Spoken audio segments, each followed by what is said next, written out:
હો ઓખા મારી ઉગાડે ત્યો તમને દેખો, ધન્ય મારું જીવન કૃપાએ નીલેખો, ધન્ય મારું જીવન કૃપાએ નીલેખો. જય માતાજી મિત્રો, આજે આપણે એવા બે બહેનોના ઘરે છે જેને માલધારી સંસ્કૃતિને ઉજાગર કરી છે, જેને માલધારી સભ્યતાને ફરી જીવંત કરી છે. રબારી ઘાણા ભૂલાયા હતા, વિસરાયા હતા, એ ફરી લોકમુખે આવ્યા છે. રબારી પહેરવેશ પહેરવામાં શરમ આવતી હતી, એ લોકો આજે રબારી પહેરવેશ સર્ચ કરે છે અને એ શોધે છે એનું લોકેશન ત્યાં ક્યાં મળશે. આ શક્ય બન્યું છે આ બંને બહેનોના કારણે. ત્યારે સમાજનું ગૌરવ, સમાજના સંસ્કૃતિ અને સભ્યતાને જેને ઉજાગર કરવા માટેના સતત પ્રયત્ન કર્યા છે એવા હેપીબેન, લક્કીબેન બબાસણા આપણી વચ્ચે ઉપસ્થિત છે. ત્યારે સૌપ્રથમ એ બંનેના ટૂંકા પરિચયથી આપણે શરૂઆત કરીએ. જય માતાજી, હું છું હેપી રબારી બબાસણા. હું છું લકી રબારી બબાસણા. અમારા પપ્પાનું નામ ધરમસિંહભાઈ છે, મારા મમ્મીનું નામ ભાવનાબેન છે, અમારા દાદાનું નામ તરજાભાઈ છે અને અમે શાખે ઉમોટ છીએ. ખૂબ સરસ. તો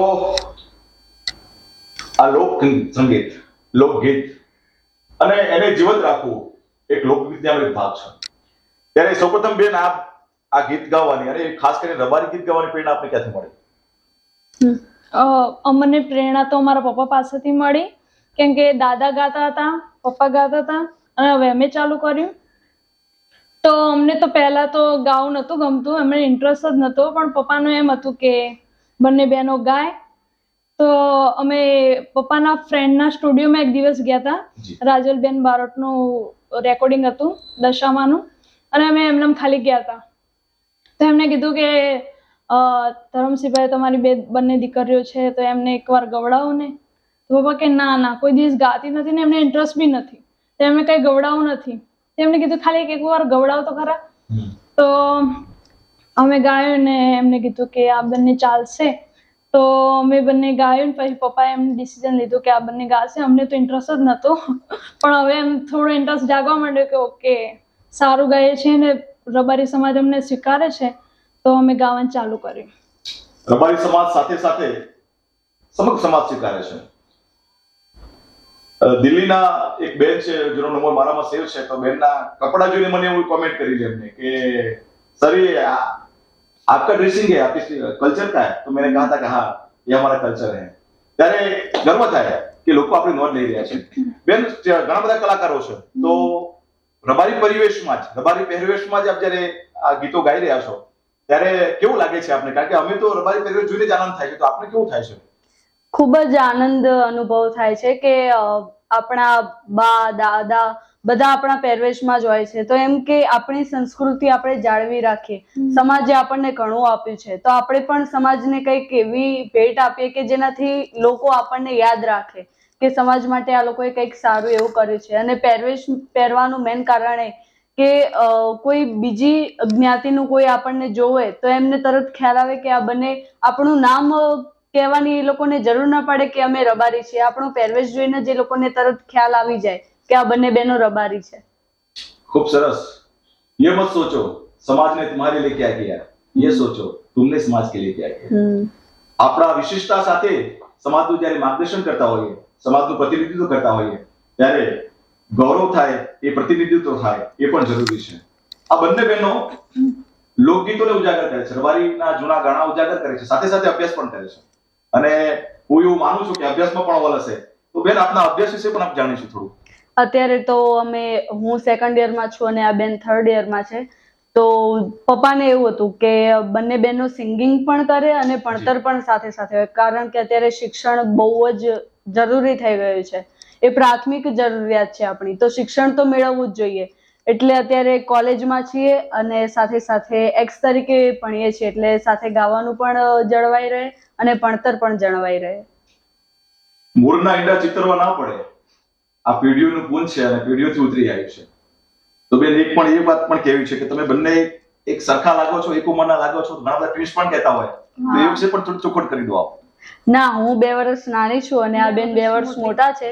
પરંતુ પહેલા મમ્મી પપ્પા બંને એવું કહેતા કે બંનેને સેમ કપડાં પહેરાઈએ. તો નાના હતા ત્યારથી બંને સેમ કપડાં પહેરીએ અને ખાલી મારા દાંતથી જ લોકોને આમ ખાલી ફરક પડી રહે કે બંને બહેનો અલગ છે. નહીં તો બધાને એમ જ લાગે કે ટ્વિન્સ જ છે બંને. ખૂબ સરસ. એક રબારી સમાજનું ગીત લેવું છે. બંને બહેનોને વિનંતી કે એક સારું ગીત સાથે આપણે. मेरा वंशी ના હોના નહીં રાખી. હે મારી હોનાની લાકડી રણે ચડી, માર હોનાની લાકડી રણે ચડી, વાલો ગાયો ચરાવાન જાય હો રાજ, દલવાડીનો રાજો છે, વાલો ગાયો ચરાવાન જાય હો રાજ, દલવાડીનો રાજો છે, માર હોનાની લાકડી રણે ચડી, માર હોનાની લાકડી રણે ચડી.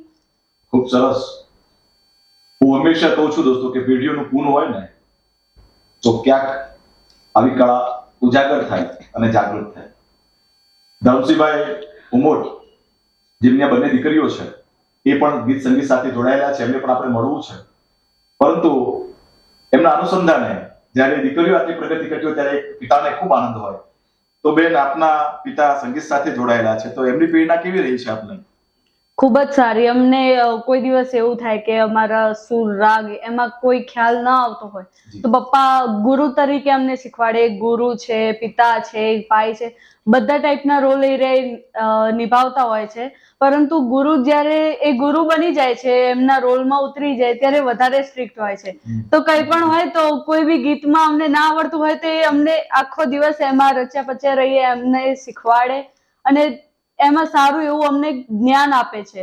જે સંગીતમાં અમને ખ્યાલ નતો એનું એમણે ખ્યાલ આપ્યો. અને જૂના જે લગ્ન ગીતો અમે ગાઈએ છીએ તો એ અમારા ફઈઓ પહેલા આપતા, પછી પપ્પાએ લીધું અને હવે અમને આપ્યું છે. તો અમને કોઈ ગીતમાં ખ્યાલ ના આવે તો અમને પપ્પા સમજાવતા હોય છે કે આ રાગ આ રીતે લેવાનો. ખૂબ સરસ. આ સમાજની વિસરાઈ ગયેલી સંસ્કૃતિને ઉજાગર કરી છે ત્યારે સમગ્ર રબારી સમાજ આપ સૌનું ઋણી રહેશે. બીજી વાત બેન કે ફેશનનો જમાનો છે ને, કહેવાય છે કે ફેશન કે ઇસ નए दौर में गारंटी की आशा ना रखी. એવા સમયમાં આપે રબારી પહેરવેશને ફરી લોક સમક્ષ લાવ્યા છો. લોકો આજે કોલેજની દીકરીઓ પણ આ આપના પહેરવેશથી અંજાય છે અને નવરાત્રીમાં કે બીજા કોઈ ટ્રેડિશનલમાં પણ આ કેવું કે ભાઈ અમારે આ પહેરવું છે એમ. તો બહેનોને શું સંદેશ છે બેન? રબારી પહેરવેશ વિશે આપ શું કહેવા માંગશો? લોકો વેસ્ટર્ન પણ પહેરતા જ હોય છે અને એવું નથી કે આપણે એવું ન પહેરવું જોઈએ. પરંતુ જ્યારે કોઈ આપણે મેળાવડામાં જઈએ કે કોઈ આપણા ઘરમાં શુભ પ્રસંગ હોય તો ત્યારે આપણે રબારી કપડાં પહેરીએ તો જેનાથી આપણા જે દાદા ને બધા આપણી સામે બેઠા હોય તે આપણા સામે ગર્વથી જોવે કે આ જનરેશન, નવી જનરેશન પણ આપણું જાળવી રહી છે. માટે કોઈ એવો પ્રસંગ હોય કે જેમાં તમે જાળવી શકો રબારી ડ્રેસને તો એ ત્યારે પહેરવા જરૂરી હોય તો એ પહેરવાના. જ્યારે આપ સમગ્ર સમાજનું પ્રતિનિધિત્વ કરો છો, આગેવાની કરો છો, ત્યારે ખૂબ મહત્વની બાબત છે કે આ જળવાવું જોઈએ એના બંને બહેનો જાળવી છે.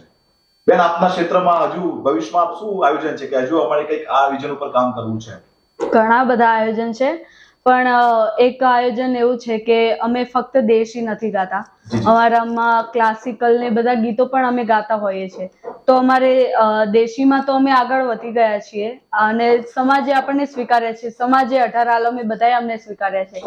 પરંતુ હવે જે ક્લાસિકલમાં અમારે જે કહેવાય ને વધારે એમાં ધ્યાન આપવું છે તો ક્લાસિકલમાં હજુ વધારે આગળ જવાની ઈચ્છા છે. ઓકે. બંને બહેનો ખૂબ સરસ રિધમ સાથે આગળ વધી રહ્યા છે. ત્યારે બેન, આપને સૌથી વધારે પ્રિય ગીત? એવું છે કે અમે સદી સિકોતર માને પૂજીએ છીએ તો એમનું કોઈ બી ગીત હોય તો આમ હાર્ટ ટચિંગ થઈ જાય છે. તો અમારા હમણાં જે ગીતો આવ્યા છે એ સિકોતર માના વધારે આવે છે. તો એમાંનું એક ગીત છે જે અમને ખૂબ જ પ્રિય છે અને અત્યારે મિલિયન્સમાં ચાલ્યું પણ છે. તો તો એ વધારે નજીક છે. તો એની બે લીટી સાંભળીશું આપણે બધા? હા. ઓકે. એ મારી શિકોતરનું સાત જેવું તેવું ના હોય, એવું માર ભુવાજીનું કેવું રે હોય. હે એના સેવકને રૂપિયાનું દેવું ન હોય, હો એની ખમામો કોઈ ખોમી ન હોય, શિકોતરથી વાત કોઈ સોની ન હોય, એની ખમામો કોઈ ખોમી ન હોય, શિકોતરથી વાત કોઈ સોની ન હોય. એ મારી શિકોતરનું સાત જેવું તેવું ના હોય, એવું માર ભુવાજીનું કેવું રે હોય. એના સેવકને રૂપિયાનું દેવું ન હોય. ખૂબ સરસ. મિત્રો, દેવી શક્તિ સાથે જ્યારે આ સુર ભળે ને ત્યારે રૂવાટા ઉભા થઈ જાય છે. અને આ માતાજીની કૃપા જ છે કે આ બંને દીકરીઓ ખૂબ સારી પ્રગતિ કરી રહી છે. સમગ્ર સમાજને ગૌરવ છે. સમાજની બહેનોની તો ખાસ ગૌરવ છે કે રબારી લોકગીતો જે મરી ગયા હતા, રબારી ગાણા જે મરી ગયા હતા, એમને ગોતવા પડતા હતા, એ ક્યાંય સર્ચ કરે મળતા નહોતા. તો આ બંને બહેનોએ, એમના પરિવારે આ સમાજને એ ગીત, એ ગાણા પરત આપ્યા છે. સમાજ માટે બેન કોઈ વિશેષ સંદેશ, ખાસ કરીને સમાજની બહેનો માટે? કે અત્યારે તો શિક્ષણનું તો વધારે થઈ ગયું છે, તો સમાજની બહેનો ઘણી બધી આગળ વધી છે. પીઆઈ, પીએસઆઈ, મામલતદાર ઘણા બધા બને છે. તો એમ જ કે શિક્ષણમાં વધારે ધ્યાન આપો, કારણ કે એ જ આપણને ઉપર લઈ જશે. અને અત્યારે શિક્ષણમાં દરેક સમાજ આગળ વધી રહ્યો છે ને આપણો સમાજ પણ ઘણો બધો આગળ વધી ગયો છે. શિક્ષણને વધારે હવે પ્રાધાન્ય આપવામાં આવે છે, તો હજી પણ શિક્ષણમાં વધારે આગળ વધો તેવી જ ઈચ્છા છે. આ કાર્યક્રમનો નિચોડ જ એ છે. અને આ બંને બહેનો પ્રતિનિધિત્વ કરે છે શિક્ષણનું. ખૂબ સારું ભણે છે, સાથે સાથે પોતાની સંસ્કૃતિને ઉજાગર કરે છે. એટલે માત્ર શિક્ષણ જ તમામ સમસ્યાનો હલ છે એ બંને બહેનો જાણે છે અને શિક્ષણ સાથે લઈને એ પ્રગતિ કરે છે. ત્યારે સમાજના છેવાડાના ગામડાઓમાં વસતા તમામને મારી વિનંતી છે કે આપના પાલ્યોને, આપના સંતાનોને શિક્ષણ આપો. માલધારી સમાજની સંસ્કૃતિ અને સભ્યતા વિશે ખૂબ સારી વાત કરી છે, પણ આનું મૂળ ક્યાં છે? તો એના મૂળ જે છે ધરમસિંહભાઈ, એની સાથે આપણે વાત કરી છે. બંને બહેનોને ખૂબ ખૂબ આભાર. ભગવાન ખૂબ પ્રગતિ કરાવે. વડોળા દેવ આપના નિશ્ચિત દેશ સુધી લઈ જાય. બોલો વડોળા દેવની જય.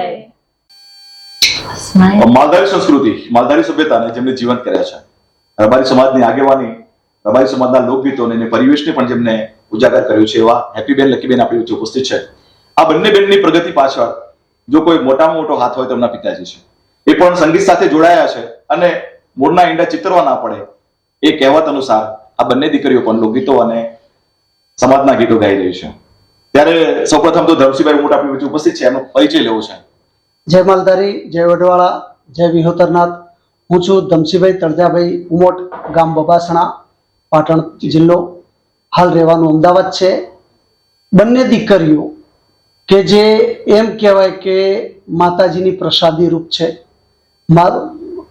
મારી આસ્થા હતી દેવ શક્તિ ઉપર. અમે એક મંદિરે જતા હતા. જ્યારે લગ્ન થાય ત્યારે બાળકની દરેકને ઈચ્છા હોય, ત્યારે મેં માતાજીને કીધું હતું કે માં, મારે દીકરી જોઈએ છે. ત્યારે બધા મિત્રોએ કીધું કે ભાઈ, લોકો દીકરા માટે દેવ દેવળ ફરતા હોય છે અને તને સામેથી માતાજી કહે છે અને તું દીકરી માંગે છે. મેં કીધું ના, મને કાયમથી ફઈઓ, બહેનો, દીકરીઓ ખૂબ જ વાલી. એટલે મેં ચેહરમાં પાસે માનતા માની હતી કે માં, મને પહેલા ખોળે દીકરી આપીશ ને તો હું મરતોલી સાયકલ જાત્રા કરીશ. અને એની પ્રસાદી મને મારી હેપી મળી છે. બરાબર. ત્રીજા નોરતે હેપીનો જન્મ હતો. માતાજીએ મારી આસ્થા પૂરી કરી અને એની પાછળ એની સાથ આપવા માટે, એને સાથ આપવા માટે લકીને આપી છે માતાજીએ. એણે મારું લક ખોલી નાખ્યું છે. આજે બંને દીકરીઓ આપણા રબારી સમાજમાં સવાયા દીકરા તરીકે આજે પોતાની જે એક ઓળખ ઊભી કરી છે અને એક નામ બનાવ્યું છે. એક સારી રીતે નામ તો ઘણી રીતના થતા હોય છે, પણ સમાજના જે વડવાઓ છે એમને ગર્વ થાય, એમનું મસ્તક ઊંચું થાય, ભાઈઓનું મસ્તક ઊંચું થાય કે ના, અમારા રબારી સમાજની દીકરીઓ છે, અમારી બહેનો છે, એના માટે જેટલો મારાથી પ્રયત્ન થતો હતો એ દરેક પ્રયત્ન મેં કર્યો છે અને એ દીકરીઓમાં એવી મેં કેળવણી મૂકી છે. દોસ્તો, આ બંને બહેનોની પ્રગતિ પાછળ, પડદા પાછળ જો કોઈ કામ કરતું હોય તો એ ભાવનાબેન છે. સવારે વહેલા ઉઠવું, એમને તૈયાર કરવા, એમને બહાર મોકલવા, સાંજે ઘરે આવે ત્યારે પાછું જમવાનું કરવું અને સાથે સાથે ઘરના કામ કરવા. તો દરેક માતા પિતા પાસે એવી ઈચ્છા હોય કે ભાઈ અમારી દીકરીઓ કે દીકરા આગળ જાય, અને માતા પિતાથી વિશેષ આપણું કોઈ શુભચિંતક ના હોય. ત્યારે ભાવનાબેનને પૂછવું છે કે બેન, આ બધું આપ કેવી રીતે મેનેજ કરો છો? જય દ્વારકાધીશ. હું એ બધું કામ પડતું મૂકી અને પેલા બહેનોનું કરું છું કે બહેનો હજુ આગળ વધે, અને સમાજે બહેનોને બહુ જ સ્વીકાર્યા છે અને બહુ જ આગળ વધાર્યા છે, અને સમાજને હું બહુ માન આપું છું. અને એક માતા તરીકે પોતાના બાળકોથી વિશેષ બીજું કંઈ ના હોય, એટલે મને એક પ્રાઉડ ફીલ થાય કે આપણા બાળકો હજી આગળ વધે, અને બાજુમાં જોડે જોડે ભણવાનું બી રાખે છે બંને બહેનો. ખૂબ સરસ. શિક્ષણ સાથેની વાત, શિક્ષણ સભ્યતા સાથેની વાત કરે છે ત્યારે એક માતા પિતા નાનકડું ગીત લઈને આપણે આ કાર્યક્રમ પૂર્ણ કરવો છે. આજ પૂજાણા, આજ પૂજાશે પૃથ્વી પર બેઠા, આજ ભગવાન છે ઓ ભાઈઓ બેની. મા બાપથી મોટું આ દુનિયામાં કોઈ નથી, માત પિતાથી મોટું આ દુનિયામાં કોઈ નથી. માત પિતાથી મોટું આ દુનિયામાં કોઈ નથી. અને આ બંને દીકરીઓએ ઉજાગર કર્યું છે. બેટી હું મેં બેટી, મેં તારા બનूंगी, तारा बनूंगी मैं सितारा बनूंगी, बेटी हूं मैं बेटी, मैं तारा बनूंगी.